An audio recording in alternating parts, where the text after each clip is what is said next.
I'm at the Tunnel Target Sports Centre and I've borrowed a trigger gauge just to check the trigger pressure. So let's have a look and see what the trigger is like when it comes straight out of the factory. So the rifle is clear, nothing in there, no magazine. Let's turn on the gauge. So gauge is 0, literally straight from the factory. So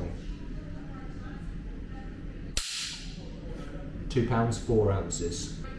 I'm going to see how I get on with that, but there is the option of adjusting this trigger, so it's a fully adjustable trigger.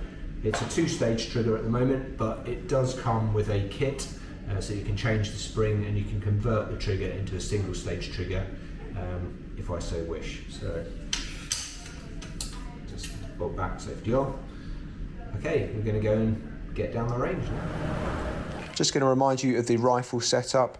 So the rifle is a Victrix Armaments Gladio V, chambered in 308, and on top it's fitted with a Decumanus monoblock scope mount and a Vortex Razor HD Gen 2 4.5 to 27 first focal plane scope. The bipod I'm using is a Caliger bipod.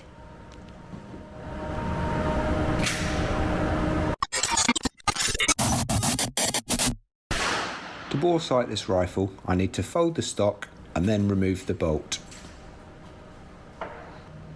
The next thing I'm going to do is take the caps off the end of the turrets on my scope, and then I need to loosen the 3 grub screws around the turret.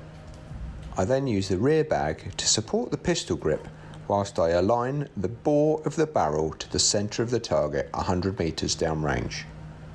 Boresighting visually aligns the bore of your barrel and your optic with the target.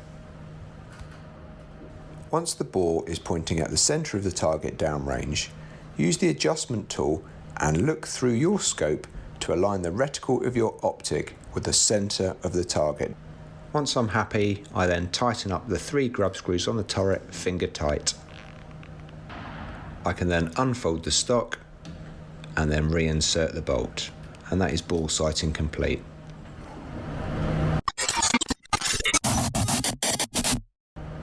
So it's now time to put some rounds through the rifle. So I've got my rear bag, I insert the magazine and then build up my position.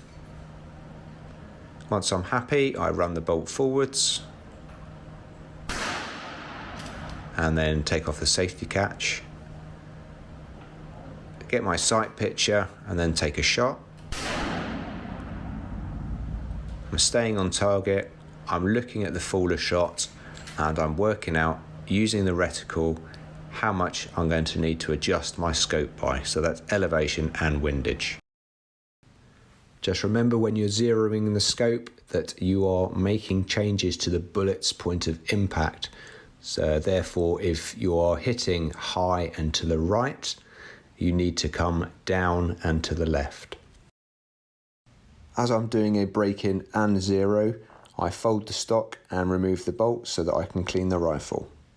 To break in the rifle, you should operate a shoot one shot and clean cycle for the first 10 rounds.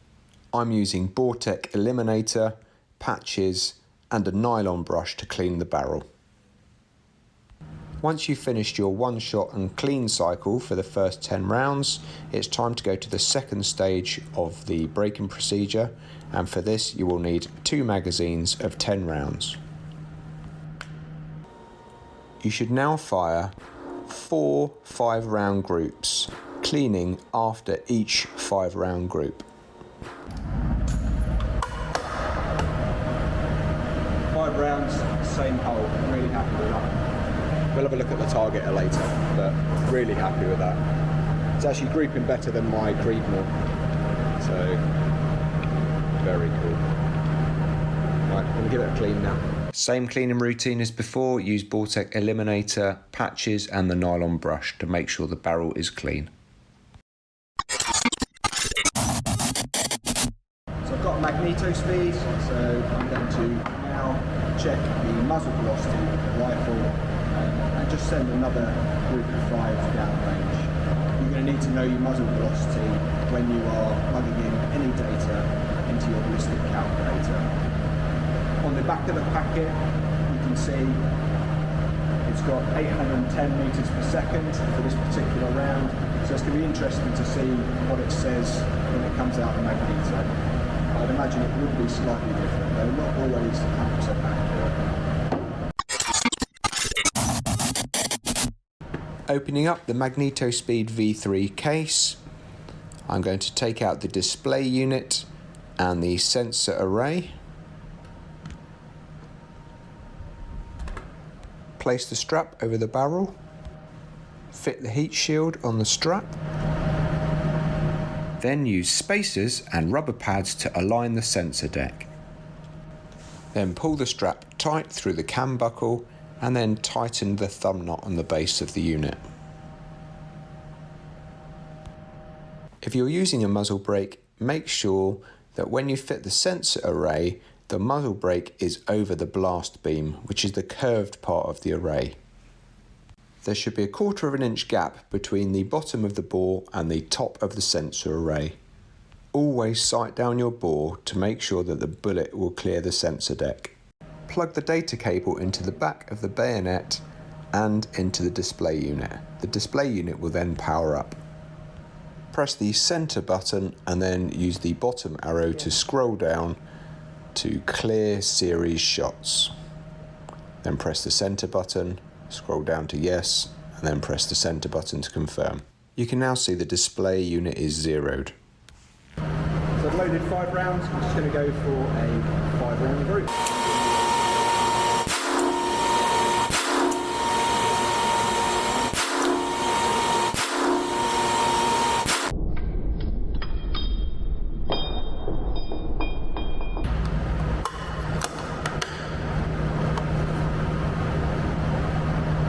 Okay, so the average was 2705 feet per second with an SD of 10.1, so that's not too bad, I think, for factory ammo. I'm just walking down range now, just after I've gone through the braking procedure on the Victrix Gladio. I also use the Magnetospeed just to get my muzzle velocity so that I can put that into my ballistics apps. Let's go and have a quick look at the target.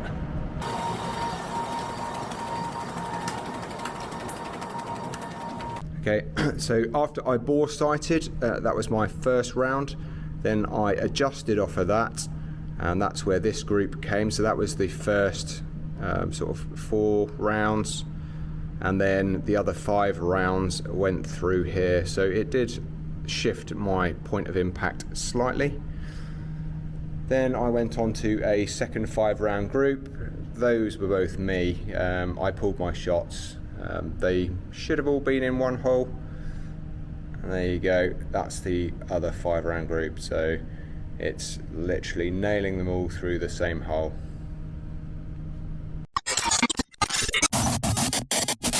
Thank you for watching my video on breaking in and zeroing the Victrix Gladio V. Now I've got the rifle dialed in and I've got my muzzle velocity, so next step is to take the rifle out at Bisley and see how it gets on at distance. Thank you very much for watching. I hope you liked the video. Please give the video a like and leave me a comment. Thank you very much.